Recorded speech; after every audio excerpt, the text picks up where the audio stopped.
Today we are venturing back in time to explore one of the most dramatic and transformative periods in Hollywood's long and storied history. It was a moment of profound technological upheaval, social change, and shifting audience expectations. An era when the silent movies, which had enthralled millions around the globe, suddenly had to contend with a startling innovation: synchronized sound. In other words, it was the birth of the talkies, those early sound films that rapidly began to replace the silent features that had once ruled the silver screen. With the arrival of sound, the entire film industry's infrastructure, aesthetic style, and marketing focus shifted. The music halls, live orchestras, and subtle pantomime techniques that had supported silent cinema gave way to dialogue-driven storytelling, carefully scripted screenplays, and new standards of vocal performance. While this seismic shift created opportunities for some, it also forced many of the era's biggest stars to adapt or face obsolescence. The silent icons, whose faces and mannerisms had communicated everything through nuanced gestures, expressive eyes, and perfectly timed physicality, were now expected to deliver lines and enunciate clearly, and not all of them were able to make the leap with equal grace. From legendary figures like Lillian Gish to icons like Clara Bow and Douglas Fairbanks, the transition to talkies would come to define who survived and who faded into distant memory. The talkies did not merely introduce sound. They ushered in a new relationship between performer and audience. Suddenly, it mattered what an actor's voice sounded like, its pitch, its timbre, its accent. Stars who might have relied on the universality of silent expression now found their careers judged by something as unpredictable and subjective as their spoken delivery. Cultural biases emerged more sharply. American audiences, once enchanted by foreign stars because their exoticism seemed romantic and refined in pantomime, became acutely aware of thick European accents, non-native English speakers, or any speech patterns that diverged from a standardized Hollywood norm. Studios began frantically training their silent luminaries in speech and diction.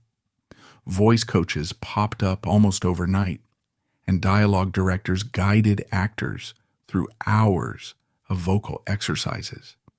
Some actors, who had previously been sheltered by the camera's visual storytelling, now felt exposed and vulnerable in a way they had never experienced before. The cameras themselves had to be soundproofed, sets were altered, microphones carefully hidden, and the entire production process became more cumbersome, less fluid, and more stage-like. Some stars adapted, some thrived, others struggled mightily and never regained their footing. In the early days of Hollywood before sound, the camera adored certain faces and gestures. Lillian Gish was one such presence. She was often referred to as the First Lady of American cinema, an epithet that underscored her central place in the pantheon of silent film. Gish possessed an ethereal beauty and a gift for subtle, deeply felt emotions that made her beloved in works by D.W. Griffith. Films such as The Birth of a Nation, 1915, and Broken Blossoms, 1919, showcased her formidable ability to convey layered feelings through a single tear running down her cheek or a trembling lip in close-up. Every tiny motion of her face spoke volumes, and her audiences listened with their eyes. When sound entered the picture, Gish found that unlike some silent stars who struggled with their voices, her own voice was soft, lilting, and surprisingly well-suited to the microphone. She made a successful talkie debut in One Romantic Night, 1930. However, for Gish, it wasn't just about adapting technically. She worried that the introduction of sound would push cinema away from its unique, purely visual artistry, turning it instead into a form of photographed stage plays. She believed that the heightened subtlety of pantomime was being eroded by the crudeness of literal dialogue. To Gish, the magic spell of silent cinema risked being broken by an emphasis on sensationalism and chatter. She was not alone. Many silent film purists felt the same way. Though Gish continued to find work, she gravitated more towards the stage, where she could preserve some sense of the old artistry she cherished.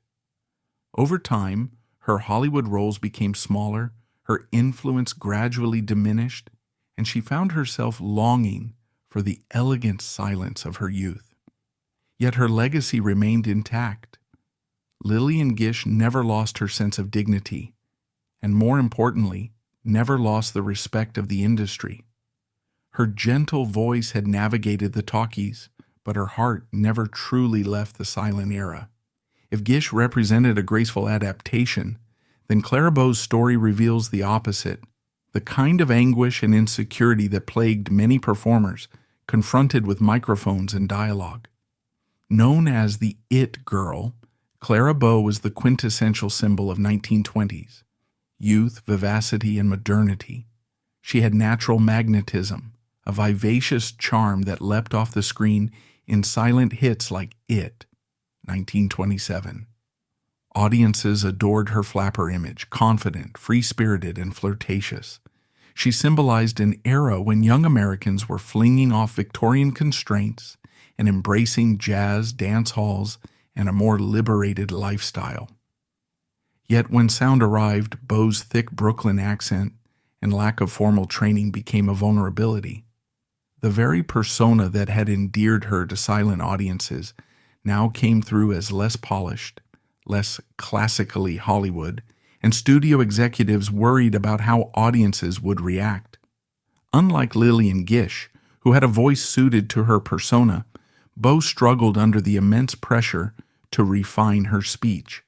Suddenly, the charming girl who had once conquered hearts with nothing more than a tilt of the head and a mischievous grin felt cripplingly self-conscious before the microphone. Studio heads, press tabloids, and changing public tastes chipped away at her confidence. While she starred in several talkies, including The Wild Party, 1929, it never felt the same. The sparkle of her carefree spirit dimmed under the scrutiny of sound. By 1933, Bow had retired, her unstoppable career halted by a technical innovation and an unforgiving industry. She left behind a legacy as a roaring symbol of the jazz age, proof that sound technology, for all its promises, could also silence voices that once soared so free. Another case that illustrates the ruthlessness of the transition is Madge Bellamy, an actress celebrated in the 1920s for doll-like features and a face that read beautifully in close-up. Her success in films like Lurad Dunn, 1922, and The Iron Horse, 1924, reflected the silent era's emphasis on facial expressions and dramatic pantomime. Back then, a single raised eyebrow or a sorrowful gaze could communicate more than pages of dialogue ever could. Bellamy's style was well adapted to the grammar of silent film. Her expressions were eloquent, her presence captivating. But as the new decade dawned and talkies asserted their dominance, Bellamy found herself in uncharted territory. Her voice reportedly did not record well, and her style of acting, exaggerated to suit silent storytelling, clashed with the more nuanced, dialogue-driven performances that talkies demanded. There was less room for grand gestures and more need for a naturalistic delivery of lines. Directors found her performances out of sync with the new medium, and audiences, now attuned to the novelty of sound, expected something more subtle. She attempted a few talkies, but none captured the magic of her silent work. By the 1930s, Bellamy had faded from Hollywood altogether. Hers was a sudden decline, one moment a thriving star, the next a footnote in history. The fate of Madge Bellamy starkly illustrates that the new emphasis on vocals and realistic acting overshadowed the old style of highly expressive pantomime and left behind those who could not adapt quickly enough. For actors from outside the United States, the introduction of sound posed an even greater challenge. Conrad Veidt, a German actor whose haunting presence stood out in films like The Cabinet of Dr. Caligari, 1920, and The Man Who Laughs in 1928, was a master of silent nuance. He could portray villainy, tragedy, and romantic longing with equal flair, relying solely on the expressive power of his face and body. However, once the American film market fully embraced sound, Veidt's thick German accent became a barrier. Although he enjoyed success in Europe, Hollywood was less forgiving. Producers, wary of foreign accents that they believed mainstream American audiences might find off-putting, largely confined him to certain roles. Eventually, Veidt returned to Hollywood in the 1940s, carving out a niche as a compelling villain. His turn as Major Strasser in Casablanca, 1942, is perhaps his most famous sound-era role, but the Talkies restricted his range, typecasting him in sinister or aristocratic foreign roles. Had silent cinema continued as the dominant form, Veidt might have enjoyed a more versatile Hollywood career. Instead, his accent and European heritage, once an asset in the cosmopolitan silent era, became a limitation. This was a pattern repeated for many international stars who had thrived when no one could hear their voices. Now their origins and manner of speech pigeonholed them in ways that silent cinema never had. Mary Pickford's struggles with sound were of a different nature. Known as America's sweetheart, she had represented innocence and gentle charm in countless silent features. Co-founding United Artists with Douglas Fairbanks, Charlie Chaplin, and D.W. Griffith cemented her as a power player in Hollywood. Pickford's voice, in fact, proved suitable for talkies.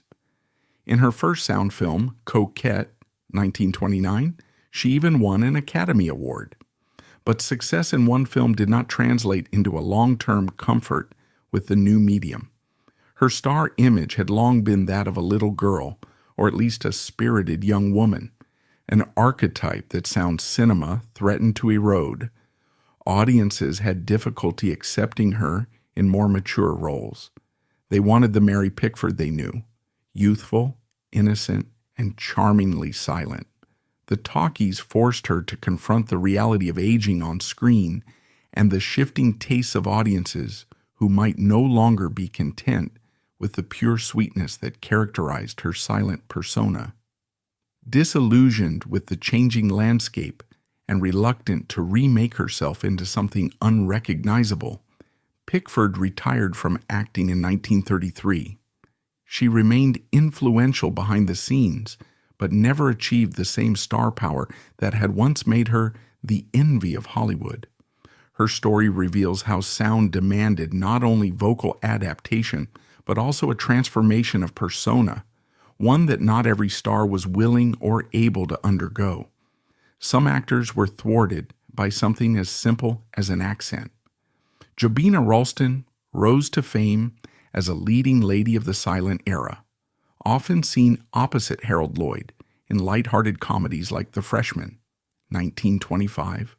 She was beloved for her delicate looks and expressive performances, perfect for the silent medium's demands.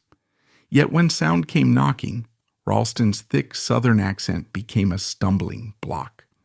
Silent films rarely cared where an actor came from. The screen was an egalitarian canvas. But with talkies, regional accents might seem incongruous, even jarring, especially if the roles demanded a certain neutrality. Ralston's inability to secure suitable talkie roles combined with personal health issues and other personal difficulties ended her Hollywood career prematurely.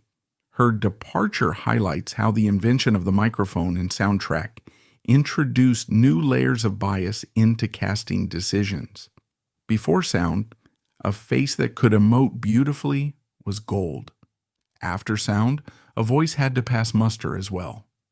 Many perfectly competent silent actors found their voices ill-suited not just technically, but socially, as Hollywood began to prefer certain types of speech that would have wide appeal across the country's theaters. Harold Lloyd's story underlines a different challenge.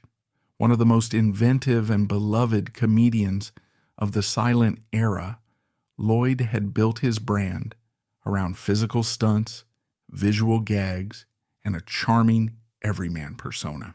His film Safety Last, 1923, with its famous scene of Lloyd dangling from a clock face high above the city streets, remains one of the silent era's iconic images. When sound entered, Lloyd managed the transition better than many. His voice did not hinder him, and he appeared in several talkies, including Movie Crazy, 1932. Yet sound brought changes in comedy style. Audiences now wanted witty dialogue, puns, and verbal banter rather than pure slapstick. Lloyd's kind of visual, physical humor was overshadowed by the novelty of spoken jokes. Finding himself less in demand, Lloyd gradually reduced his film output. Though he remained a respected figure and went on to make shrewd business moves, he never again reached the heights of fame and influence he had commanded in the 1920s. His career trajectory illuminates how even those who had no trouble speaking found themselves adrift in a medium that seemed to be rewriting the rules of what constituted star quality and mass appeal. If Lloyd's struggles were stylistic, Douglas Fairbanks's troubles with sound were existential. Perhaps no other figure embodied the silent era's swashbuckling flair like Fairbanks. In films such as The Mark of Zorro, 1920, and The Thief of Baghdad, 1924, Fairbanks dazzled audiences with acrobatic sword fights, dashing heroics, and boundless enthusiasm. He was a true Hollywood royal, co-founder of United Artists and a top box office draw. But when Talkies took over, the exuberant physicality that defined him seemed outdated. The camera no longer focused solely on his athletic grace, but now also picked up his voice, which lacked the heroic resonance to match his dashing image. Fairbanks found himself uncomfortable delivering lines and felt that dialogue pinned him down. He could not rely on sweeping gestures, leaps, and stunts to carry a film's narrative. His last major sound role, The Private Life of Don Juan, 1934, disappointed at the box office. Disillusioned, he retired soon after. The transition to talkies robbed him of the freewheeling medium he had dominated. In the silent era, Fairbanks could be larger than life, a hero whose actions spoke louder than words. In the talkie era, he felt reduced to a mere actor reciting lines, losing the spark that had fueled his stardom. Estelle Taylor, known for her allure and ability to captivate audiences in silent dramas like The Ten Commandments, 1923, and The Queen of Sheba, 1921, also saw her trajectory altered by talkies. While her distinctive voice might have been suitable, the industry's changing focus and audiences' shifting tastes made it difficult for her to regain the prominence she once enjoyed. In silent cinema, beauty, charisma, and strong facial acting could forge a path to stardom. With the talkies, however, there were new star archetypes emerging. Fast-talking leads, wisecracking comedians, soulful singers. Taylor tried a few talkies, but never reached the former heights. By the mid-1930s, she was gone from Hollywood, pursuing other avenues, and leaving behind a legacy defined largely by her silent era roles. Her story is yet another reminder that the sound revolution was about more than voices. It was about an entirely new logic governing who and what Hollywood would promote as culturally and commercially valuable. For Sessue Hayakawa, the coming of sound films highlighted the darker side of Hollywood's new era, One of the first successful Asian actors in American cinema, Hayakawa, had dazzled audiences in The Cheat, 1915, and other silent features, where his subtle expressiveness and magnetic presence overcame the racial prejudices and stereotypes of the time. Silent films minimized language barriers, allowing Hayakawa to be accepted as a complex figure rather than a character defined primarily by foreignness. But when talkies arrived, accents became stumbling blocks, and Hollywood's already prevalent racial biases intensified. Audiences were less welcoming of non-American accents, and Hayakawa found himself limited by typecasting and stereotypes that the silent era had partially allowed him to escape. Though he continued working in both Hollywood and Japan, and even enjoyed a late career resurgence in The Bridge on the River Kwai, 1957, the damage inflicted by the early sound era was significant. A door that had seemed slightly ajar during the silent period slammed shut in the talkie era, revealing that the new technology reinforced old prejudices. Hayakawa's experience exposes an uncomfortable truth. While the silent era was by no means free of discrimination, its reliance on pure visuals allowed more space for performers from diverse backgrounds to shine than did the talkies, which reintroduced linguistic and cultural barriers with renewed force. All these stories, Gish, Bow, Bellamy, Veidt, Pickford, Ralston, Lloyd, Fairbanks, Taylor, and Hayakawa, belong to a pivotal moment in cinematic history. The transition to sound was not a simple technical upgrade, but a fundamental reshaping of film language and star identity. For many silent stars, it felt as if a familiar homeland had turned foreign overnight. The grammar of storytelling, once universal, became tied to language. The studios that had nurtured these icons through their silent triumphs either adapted by promoting new talents, fresh faces who came ready-made with pleasing voices, or demanded their old favorites transform themselves to survive. Some did, some did not. The press, too, played a role, scrutinizing every new talkie performance and amplifying audiences' uncertainties. Scandals, real or manufactured, surrounded some of these stars, adding another layer of psychological pressure. The market changed rapidly.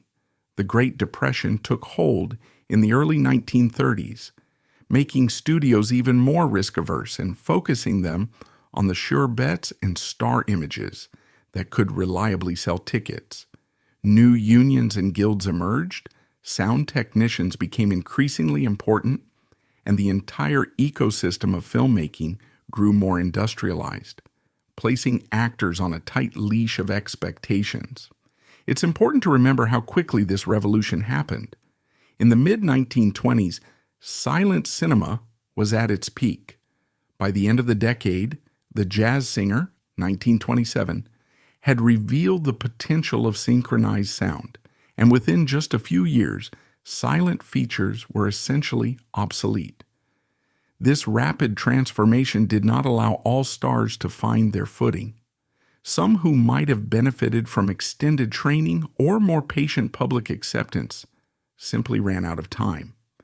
In some cases, it was not just their voices, but also their star personas that no longer matched the new era's sensibilities. Actresses who had played ingenues or flappers found themselves aging into adult roles at the very moment when audiences were no longer content to watch them in silence. Actors who depended on broad pantomime had to abandon the techniques that had made them famous and develop entirely new skill sets almost overnight. The studio's marketing machines, which had once glorified the silent stars as perfect, unattainable icons, now struggled to rebrand them in a talkie world. Public relations campaigns tried to assure audiences that their favorite stars sounded just as beautiful as they looked. Yet many fans, enchanted by the timeless grace of silent film, were unsettled by these voices that brought their screen idols down to earth. The illusion of the silver screen as a dream world began to crack. In silent films, viewers could project their own meanings onto the silent faces, filling in the gaps with their imaginations. With sound, the voices anchored stars in a particular time, place, and social class, limiting that imaginative freedom. Looking at the story of Lillian Gish, we see a star who managed to transition, but chose to step away from the spotlight, finding in stage acting a spiritual refuge from Hollywood's new excesses. Through Clara Bow's ordeal, we glimpse the cruelty of the tabloids and the industry's willingness to discard talent that no longer fit its mold. Madge Bellamy's swift disappearance reminds us how unforgiving the medium can be when technology and taste change overnight. Conrad Veidt's journey from silent leading man to typecast villain reveals that the Talkies not only demanded new vocal skills but also reinforced cultural and accent-based prejudices. Mary Pickford's farewell to acting exemplifies the difficulty of moving on when audiences clung to an old image. Jobyna Ralston's accent-driven downfall shows how regional American accents were no longer invisible. Harold Lloyd's diminished stardom indicates that even those who adapted vocally still had to reinvent the essence of their artistry. Douglas Fairbanks' early retirement makes clear that some performers found their entire raison d'etre shattered by the new medium's demands. Estelle Taylor's loss of prominence and Sesshu Hayakawa's struggles against heightened racial biases round out a complex, multifaceted portrait of an industry in upheaval. This was also a time when film theory and criticism began to reckon with what cinema actually was. Before sound, many saw film as a universal language, transcending borders and cultures.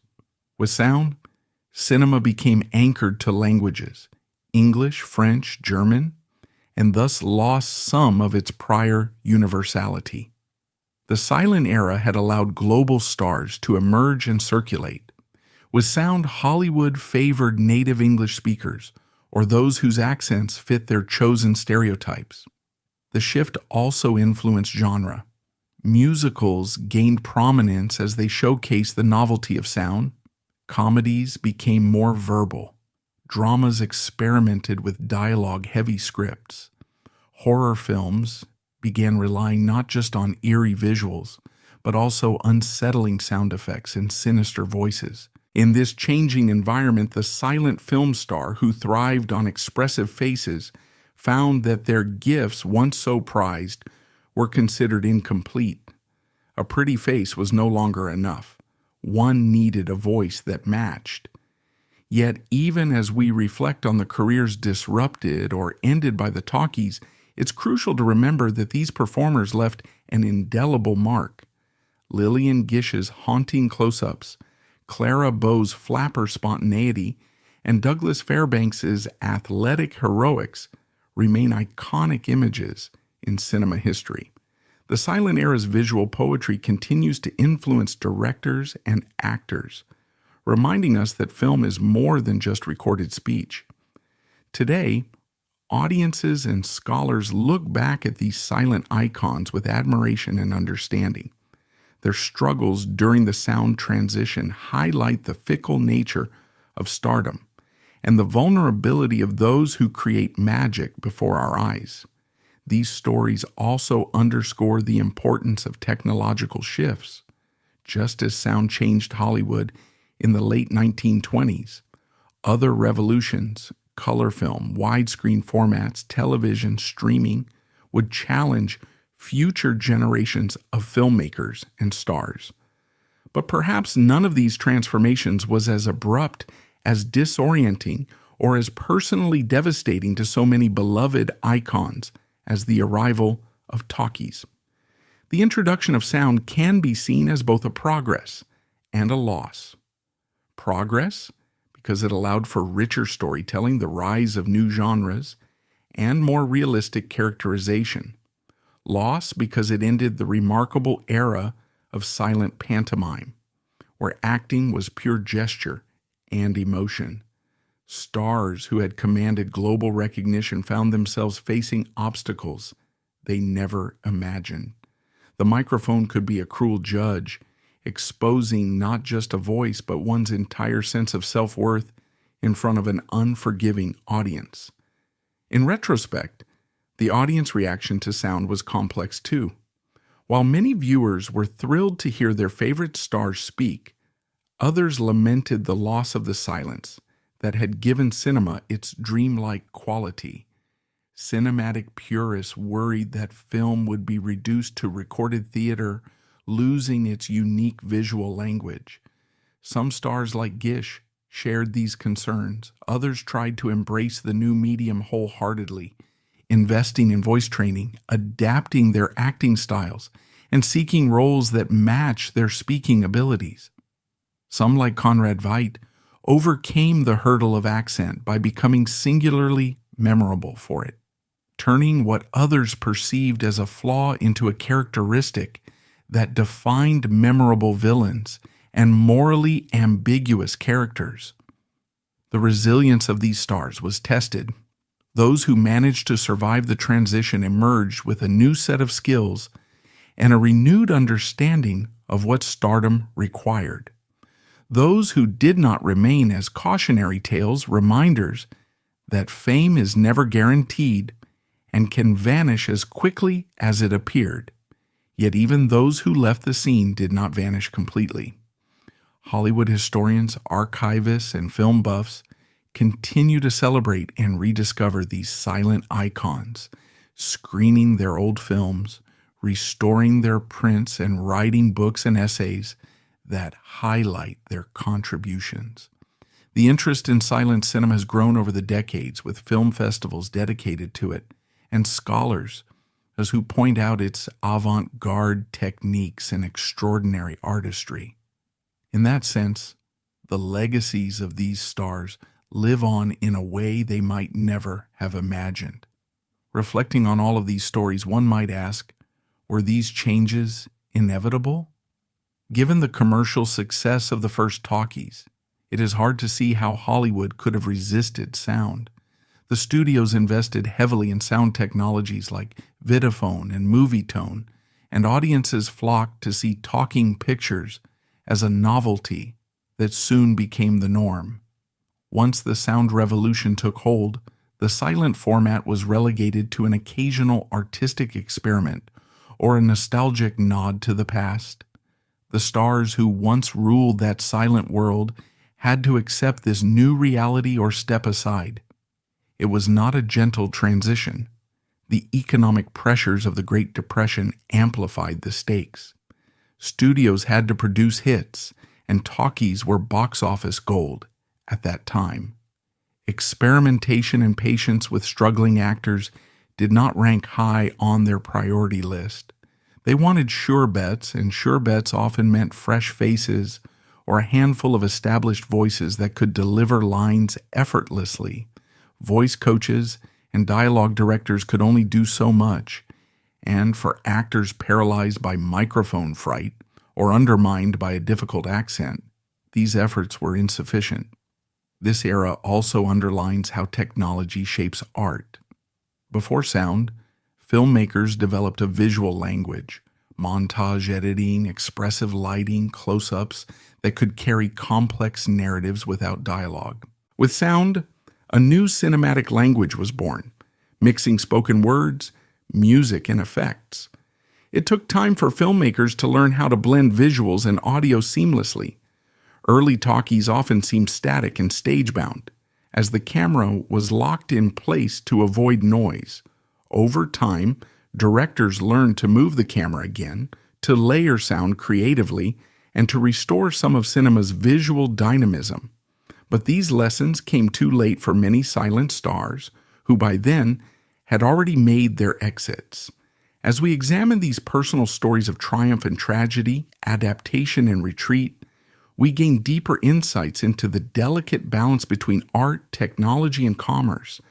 The silent stars were pioneers forging paths in a medium still discovering its grammar.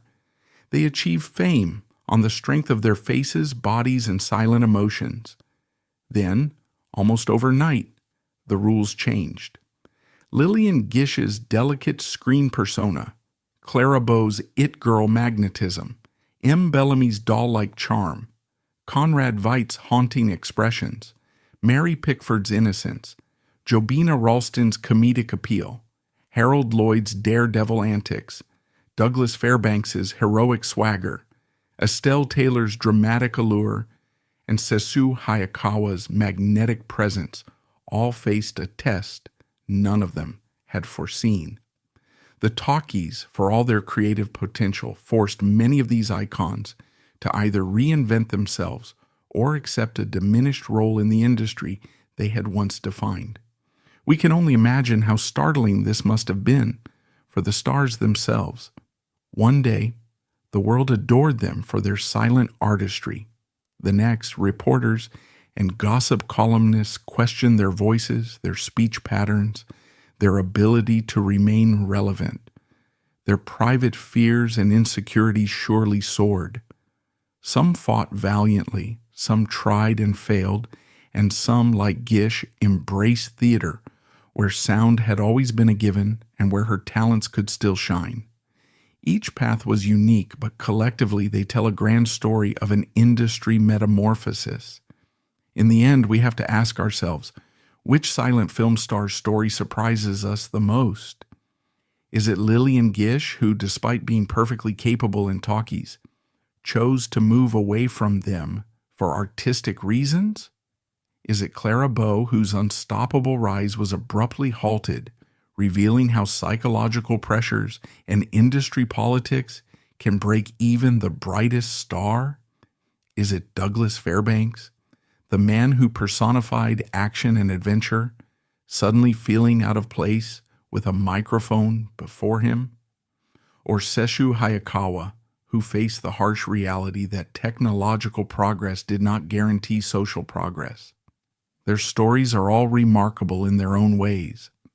By examining these transitions and tragedies, we gain a better understanding of Hollywood's evolution and the fragile nature of stardom. The advent of sound films irrevocably changed the movie industry, determining who would continue to reign as icons and who would fade away.